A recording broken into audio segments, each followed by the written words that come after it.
Shalom. This is Bishop Nathaniel of Israel United in Christ. I want to start off by saying thank you to all of our Booster Club members for your many donations and much more, your prayers.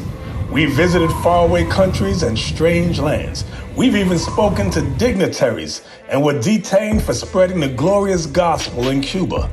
The truth is that the descendants of the 12 tribes of Israel were scattered throughout the world. Help us on our journey as we continue to raise up the nation of Israel. 12 tribes worldwide. Join or donate today. Shalom.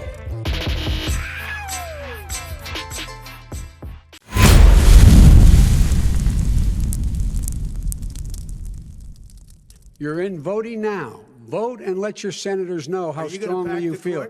Vote now. Are you going to pack the Make court? sure you, in fact, let people know He doesn't want you're a to answer my senator. question. So you go ahead and vote. So what? So you vote for a senator. And the senator's constituency is either lobbyists who represent big business or lobbyists who represent himself. So what? So you can vote. Here's how it works. Each state gets 2 electors plus 1 for each of its congressional districts. So when you vote, you're actually picking a list of electors nominated by each party, who will then pick a president and vice president on behalf of your state. This sounds pretty undemocratic. I mean, who are these people? This is Bao Ki Vu, the son of Vietnamese immigrants and a Republican activist from Georgia, chosen to be one of the party's electors. It was a very big and humbling honor for me to be nominated as an elector. I find it odd that the American people, whether they know or not, that it's the electors who choose the president. They don't even know who you are. In the old days, the nominees for electors would actually be on the ballot. So what we've gotten through is actually this process where we've deformalized the electoral college process. And that's almost an understatement. As public historian Jason Steinhauer explains, the Electoral College was designed for a very different political reality. Originally, the way it was set up is that the states would choose the electors would choose the president, right? Now, that was before political parties. So that's another important contextual issue to think about when thinking about the Electoral College. Political parties didn't exist in 1787. But today, The electors are largely chosen by the political parties. sound like a conflict of interest? When you go to vote, you actually are voting for a party. When you go to vote, you actually are voting for a party. It doesn't matter whether or not they're the victims of society. The end result is they're about to knock my mother on the head with a lead pipe, shoot my sister, beat up my wife, take on my sons. So I don't want to ask what made them do this. They must be taken off the street. If we don't, they will, or a portion of them will, become the predators 15 years from now. And Madam President, we have predators on our streets that society has, in fact, in part because of its neglect, created. Again, it does not mean because we created them that we somehow forgive them or do not take them out of society to protect my family and yours from them.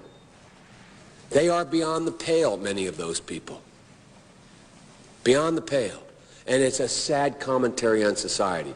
We have no choice but to take them out of society. Of course I hate these people. And let's all hate these people, because maybe hate is what we need if we're going to get something done.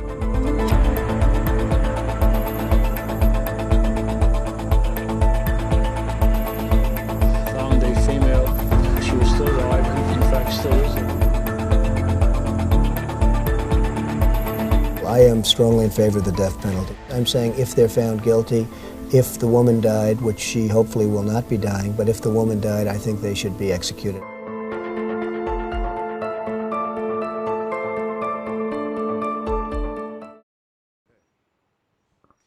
Hey, shalom, Israel, Most High in Christ bless. This is Officer Elihu on my left.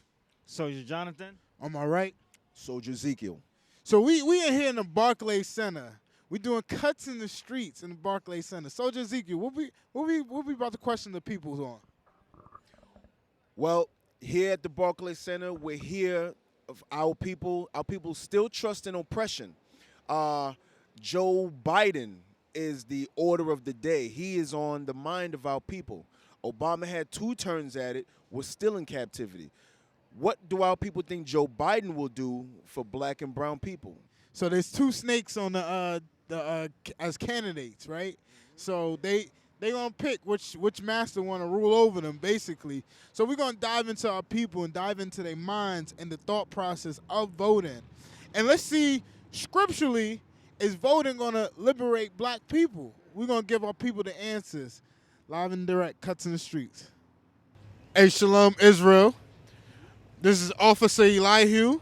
I'm with Denise and Todd. So we're going to ask questions concerning voting, right? So the first question is, what's your thoughts on the two candidates? Well, on the two presidential candidates, one has been a little disruptive over the last 4 years and is looking for a little more calm in the country. You said the other one, Joe Biden, is a little bit more calm. Okay. What's your thoughts? I think we needed the disruption from the other one to kind of show the kind of change we needed to make. So I'm done with the disruption and, want to bring somebody in that's actually going to listen and be more calm. Shalom, this is Soldier Ezekiel. We're here again live at the Barclays Center for our people are voting. So we're going to find out from brother, what's your name? I'm Dwayne. We're going to find out from brother Dwayne what his thoughts are on the candidates. So first up, what are your thoughts on the candidates, Joe Biden and current President Donald Trump? Well, that's an easy question. As far as Biden, I would prefer a younger person, not to discriminate age-wise, but just someone who I think has more vigor and more vitality. However, he is very experienced as a politician, and he is very charismatic. So he is my likely candidate. On the other side, as far as Donald Trump is concerned, I feel that Donald Trump, he went into this position just to see if he could do it. He could afford it, and it happened. He got the job. I think once he got into the job, it was an on-the-job training kind of situation for him. He's clearly not a politician. He's clearly not adept in world politics and just dealing with people at large. And his inability to just really be a united front for the American people, his inability to be considerate of people's particular rights is clearly a shortcoming on his part, and it's a quality that is paramount in being the president of these United States, and he doesn't have it. He's incapable of doing that. He was winging it, he was doing what he thought was best, but doing what you think is best is not applicable sometimes when you're talking to millions and millions of people and you're considering millions and millions of people's rights. So therefore, I think Donald Trump was very much the wrong person to govern this country. I'm optimistic, hopeful that he will be voted out and we can get Joe Biden in and hopefully get us back to some degree of normalcy. Soldier Jonathan from Cuts to the Streets. We have here. My name is Bob. All right, Bob. What is your thoughts on the two candidates? I'm not necessarily pleased with either of them. I think one is a little bit more extreme than the other. So I'm trying to vote for the lesser of two evils. And, I think that the present occupant of the White House has really divided the country a lot more than it needs to be. Created more of an us versus them mentality, and I don't think that's very healthy for us as a country.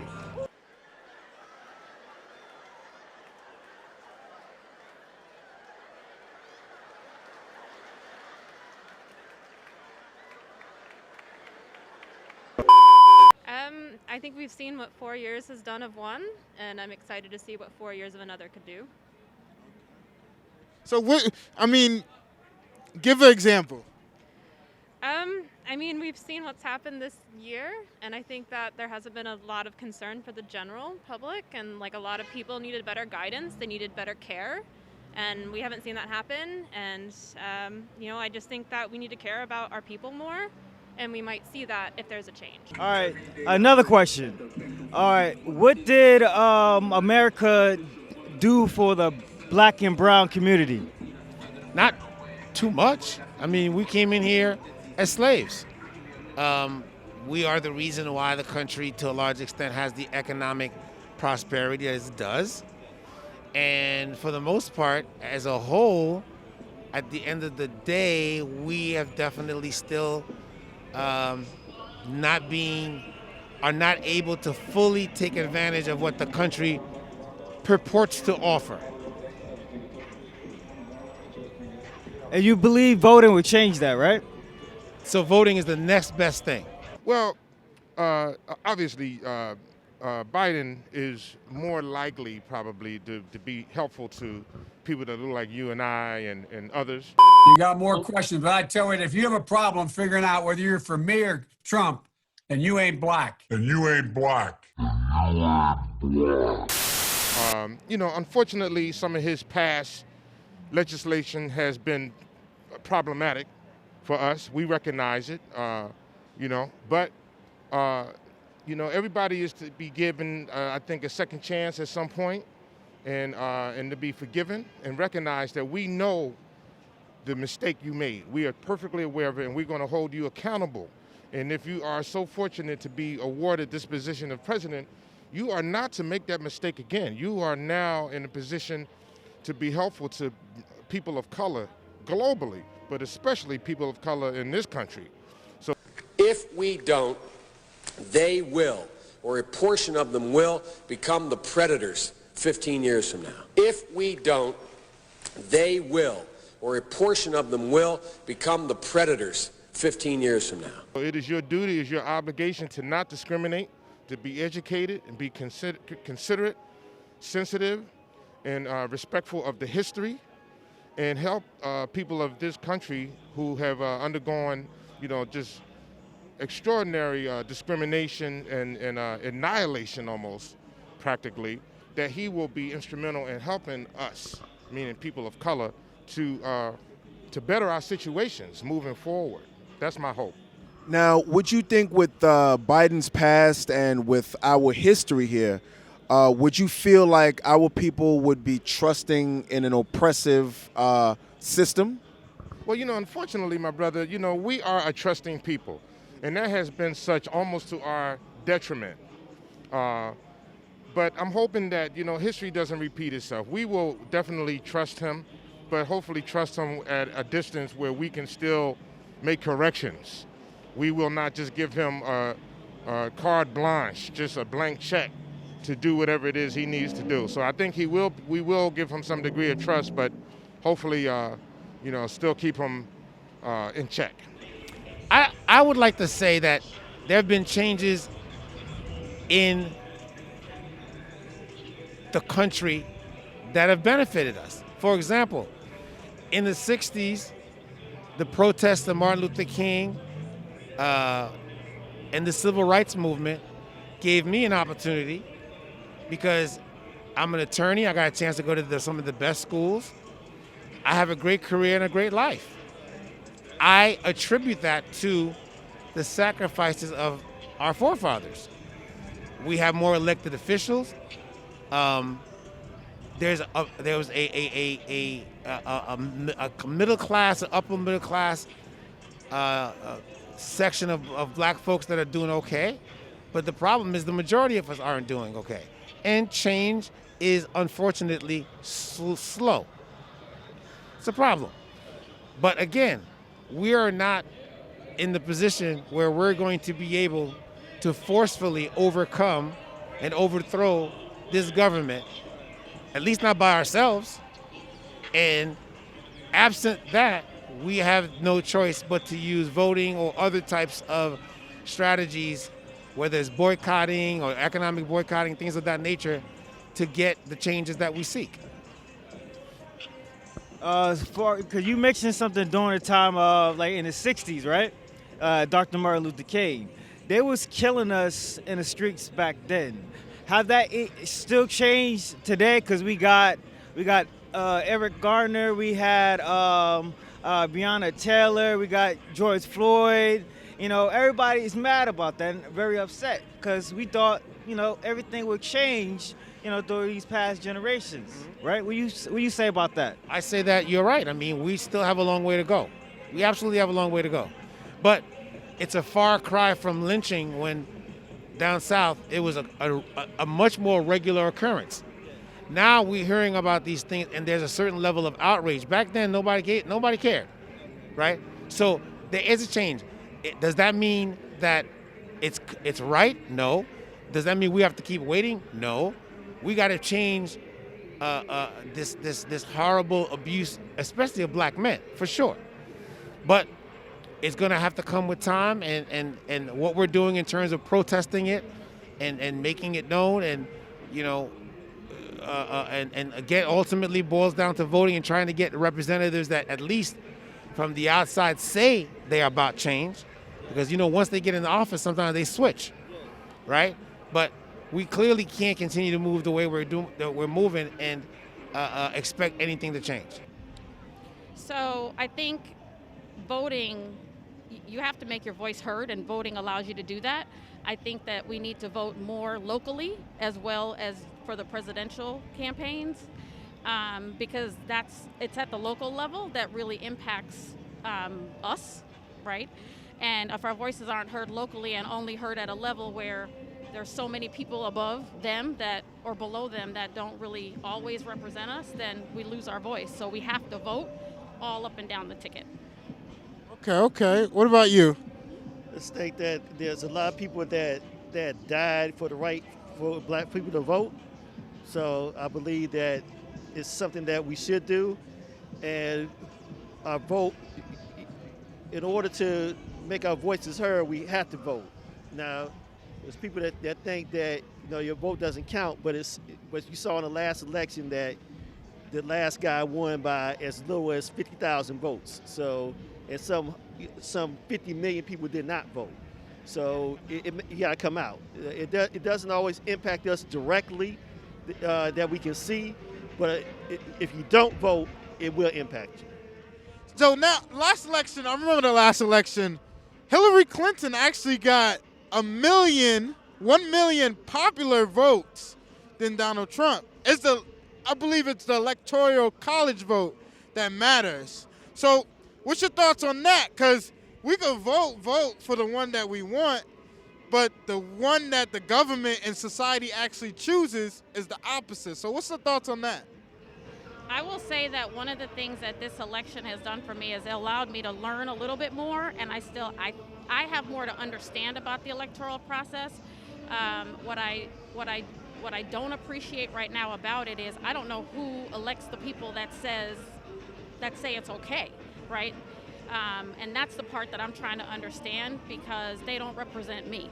So I want my vote to represent who I want, which means the electoral process is not something truly that I'm feeling, especially because I don't know who those people are. So I would prefer them not have that and take and use the popular vote instead.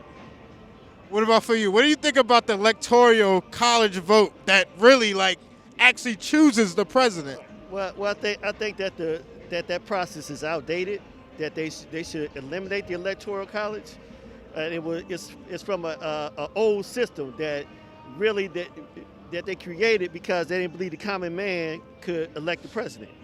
So supposedly, if your state elects somebody, if the majority vote in your state elects a certain candidate, then the electoral college, they're supposed to go with that. But and I don't think it's been a situation where they haven't, but it still allows people to game the system. So as you said, Hillary Clinton won by 3 million other votes, but she still didn't end up being president. But there's so many things we need to do on a local level. The president, while it's symbolic, a lot of what he does doesn't necessarily affect us. We got to be concerned about the Senate, the House, state races, local races, etc. So when in history America was ever great? America was great in the sense that the idea of America, in terms of this democracy, is a great idea, okay? From an economic perspective, America has been great. Financially, economically, America, for the longest, to some extent, is a superpower from a financial perspective. People leave their countries and come to America. Why?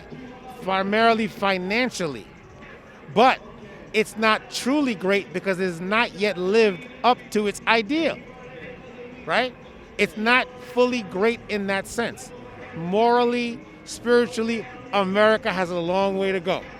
Oh, see that's hard. I don't know. I think there's like, not for a while, not for a while. You think about like the Industrial Revolution, and there was a time where we were on top and doing really good. But for now, I don't see that. I don't think we've been great for a while. This is the story of an invention that changed the world. Imagine a machine that could cut 10 hours of work down to 1. A machine so efficient that it would free up people to do other things, kind of like the personal computer. But the machine I'm going to tell you about did none of this. In fact, it accomplished just the opposite. In the late 1700s, just as America was getting on its feet as a republic under the new U.S. Constitution, slavery was a tragic American fact of life. George Washington and Thomas Jefferson both became president while owning slaves, knowing that this peculiar institution contradicted the ideals and principles for which they fought a revolution. But both men believed that slavery was going to die out as the 19th century dawned. They were, of course, tragically mistaken. The reason was an invention, a machine they probably told you about in elementary school, Mr. Eli Whitney's cotton gin. A Yale graduate, 28-year-old Whitney had come to South Carolina to work as a tutor in 1793.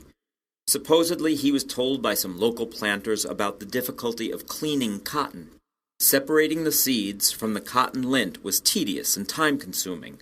Working by hand, a slave could clean about a pound of cotton a day. But the Industrial Revolution was underway, and the demand was increasing. In 1790, about 3,000 bales of cotton were produced in America each year. A bale was equal to about 500 pounds.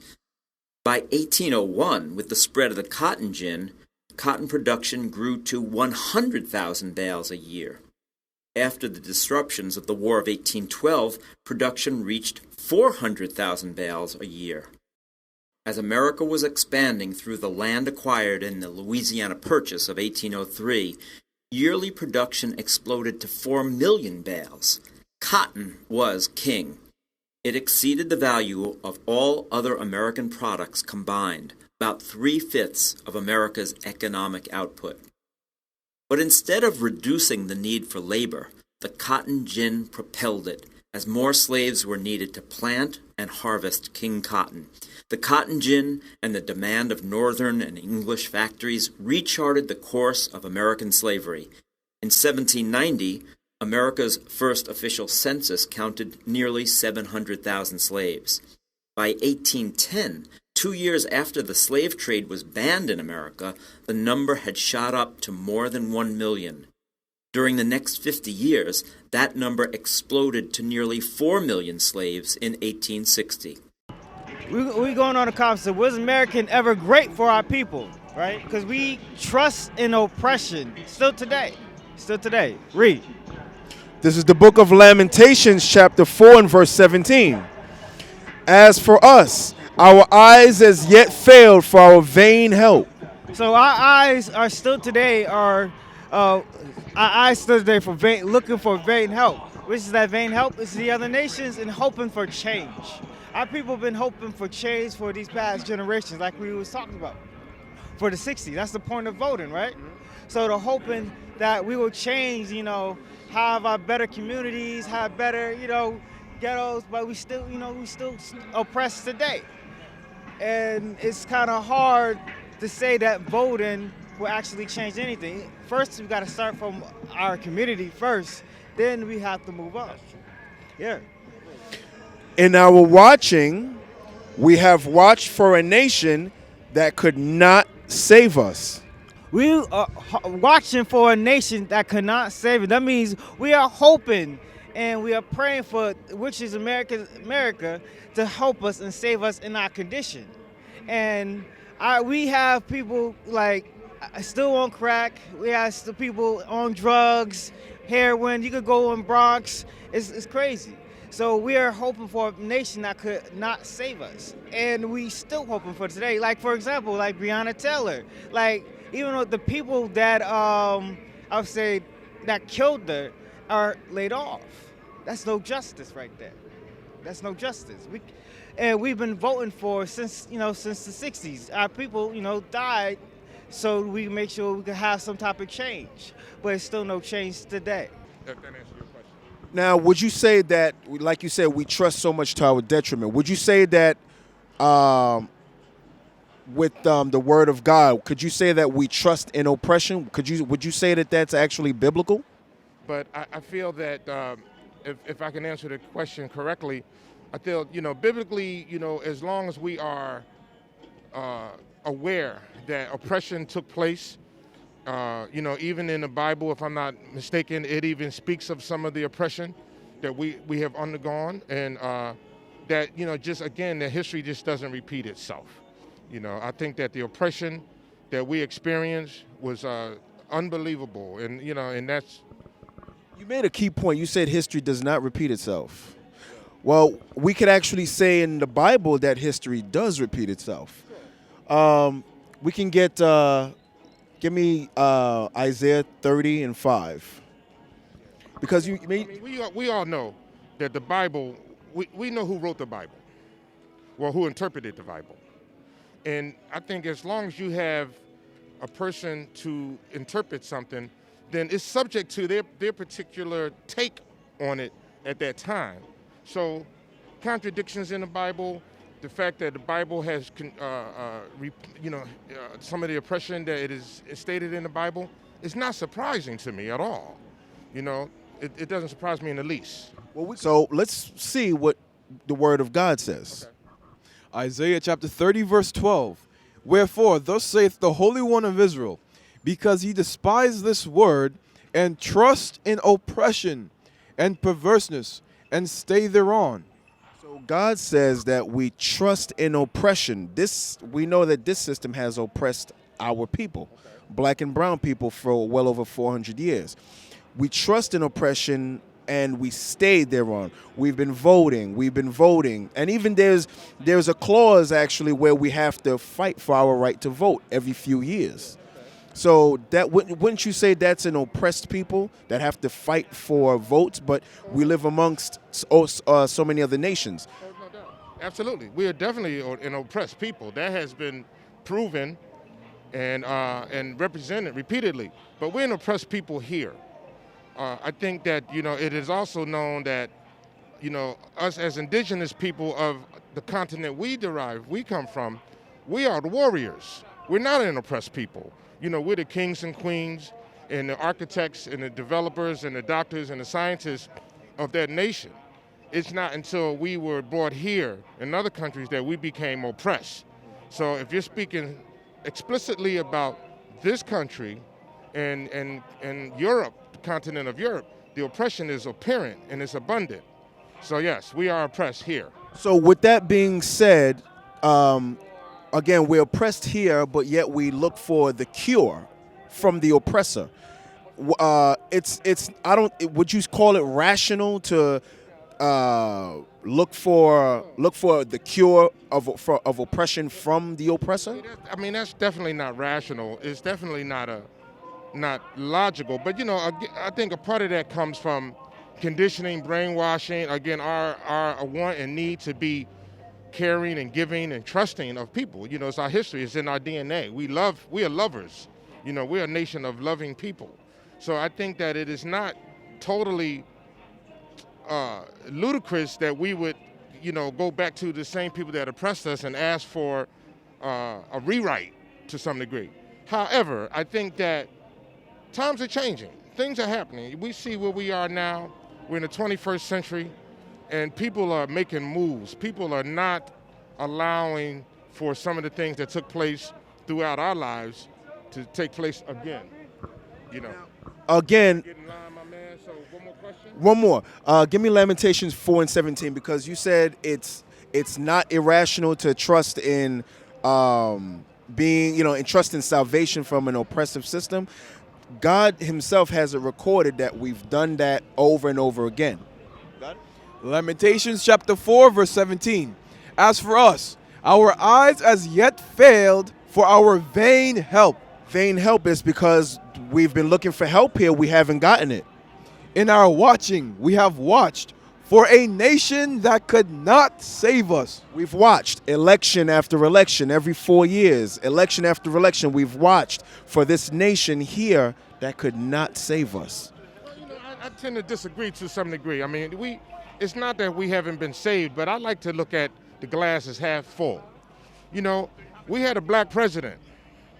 To some degree, that is a form of savior to me, because what that has done, having a man that looks like me as the most powerful man on this planet, gives me hope, gives my children hope, gives my grandchildren to be hope. That's progression. That's forward motion. Of course, it is 1/100% of what it represented, throughout this history. But 1/100% is more of a percent than we had before. And I'll take that percentage, and run with it as a positive percentage. So I want to get on that segues to the next question, right? You said racist, so that's a little touchy topic. The next question is, hint, his slogan now is "Keep America Great," right? His slogan on the last term was "Make America Great Again." When was America great? Well, I think that America has problems with some conceptions, the original sin of slavery.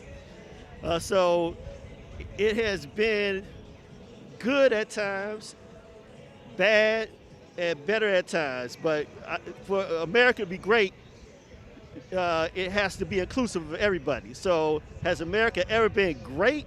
That's questionable. But it's for all the systems in the world, it's probably I would say it's one of the best systems to get there at some point. But we're not there. We're not there. Do you agree with that? I do, but I also don't think that great for whom is always the question. It is not great for us. I think it's probably better than other places maybe, but not great for us. So I don't agree with his statement at all. It's just that simple. Just that simple. Okay. Let's see. So we're gonna bring some scriptural references. Let me get Lamentations 4:17, because the Bible actually speaks about who should rule over a particular people, which is the Israelites. Who can we look in for guidance, so on and so forth, right? So we're in the country, being that Make America Great Again. The only time when America was supposedly great was only for like one particular race, and that was when we was enslaved. So let's see what this says real quick. Read that. Lamentation 4 verse 17. As for us, our eyes as yet fail for our vain help. So our vain help would be the past presidents that came, we actually voted for and everything. Because we can't really physically nail what have a president really, really done for us. The condition as us as a whole is still on the bottom. So read that again. As for us, our eyes as yet fail for our vain help. In our watching, we have watched for a nation. America is the nation that could not save us. They can't liberate us from the state. Some people are better off than others. They probably got houses and everything. But when you look at different communities, like certain ghettos and projects in Brooklyn, Queens, Bronx, they're still on the bottom. There's still police brutality, there's still killings. And these cops from decades on decades and decades, they're still getting off scotch-free, All right, shalom, Israel. We just wrapped up voting cuts in the streets in Barclays Center. Our people was lined up from blocks to just to vote for two serpents. So starting with you, Soldier Ezekiel, what did you notice? What's some answers that you noticed from our people? Well, there were quite a few. Our people, one brother, an older gentleman, had said that he likes to think of things as the glass half full. So he's still trusting in the government that has oppressed and continues to oppress black and brown people. So our people really haven't learned from the oppression here. No matter how many times God knock us in the head, we still continue to rebel. We still continue to trust in an oppressive place. And God is going to continue. This gospel is going to go out, and God is going to continue to wake up his people. And our people, some of them, the 2/3 is just going to stay asleep. But we've definitely seen the people. Some of the people are aware. Some of them are privy to what's going on. However, we're going to have those that continue to stay asleep, All right, Soldier Jonathan, what are some things, you conducted a couple of interviews, what are some things that you noticed about our people? The one guy that I interviewed, he said that he picking the lesser of two evils. The lessers of two evils. And our people just trying to look for a solution and something that have no value in. And they're looking like the older guy, he believes firmly like voting will change somehow. And, what would be a betterment for the people. And so it's, our people, like it says Isaiah 30:1, still trust in, oppression. And they still trust in America, which had enslaved them for over 400 years. So there we have it, cuts in the streets, New York. We here, we're going to hit you with more videos, but most importantly today, the victory goes to the Most High. Stay tuned, Israel. Stay faithful. Stay in the spirit. Shalom. We used to scream black power while Heron was pushed. But at the end of the day, nothing's in vain. IUIC has been given a vision. The tents of Judah has risen. Many has attempted the mission, minor murmuring, omitting, and missing the mark. Just reading that he had the flame of fire in his eyes gave us the spark. We on Paul's mission. We out on the road, purple and gold, from Mexico, Cuba, Haiti, Ghana, Sierra Leone. 144,000 boots banging, concrete crackling. These are our men repented at heart. The scriptures is proof. IUIC, we deliver the truth.